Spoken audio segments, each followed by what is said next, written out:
Hi friends, welcome back to my physics channel once again. Now today I will do a small numerical in vectors problem, that is dot product or scalar product of two vectors. Here board match only a bar is given by 2i cap plus 3j cap minus 4 cap. Alage b bar is given minus i cap plus 2j cap plus 5 cap. అయితే ఇప్పుడు dot product లేదు scalar product ఎలా చేస్తాం? మనకు already properties తెలుసు. ఏంటి? I dot I is equal to 1, j dot j is equal to 1, K dot K is equal to 1. అలాగే I cross I dot కే అలాగే ఐ డాట్ జే ఇవన్నీ కూడా జీరోస్, బికాస్ కాస్ 90 జీరో కాబట్టి. ఎందుకంటే dot product కాస్ట్తో సంబంధం. Therefore A bar dot B bar is nothing but this dot this, అంటే 2i plus 3j minus 4k, okay, minus 4k dot minus I cap plus 2j cap plus 5 cap.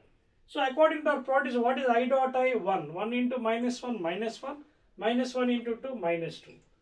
Okay, I dot j 0, I dot k 0, okay, according to the properties. Alage j dot I 0, ఇది కూడా 0. But j dot j is 1 into plus 2 plus 2 plus 2 into 3 6. So plus 6.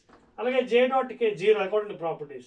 Now k dot I 0, k dot j 0, alage k dot k 1. 1 into 5 5 plus 5, and this is minus 20. So minus 2 minus 20, that is minus 22 plus 6, that is minus 16 units or joules. ఒకవేళ work అయితే units అని రాద్దాం, మీకు dot product కూడా లేదా minus 16 చేసాను better. ఓకేనా? So minus 22 plus 6 and then 12 on 6 is the 6, minus 16. So this is how we have to do a dot product or scalar product two vectors. మంచి numerical. ఎందుకంటే examination ఇలాంటి చిన్న చిన్న problems కూడా మనం చేయలేం ఒక్కోసారి. But to do these problems you have to know the properties of the dot product. వస్తేనే ఈ ప్రాబ్లమ్ చేయగలరు. ఓకేనా? సో వెరీ ఈజీ అండి. First of all you have to know the properties of the dot product. I dot I ఎంత, j dot j ఎంత, కే dot unit vectors ముందు. Then you can solve this problem. Okay na? Again we will meet in the next video.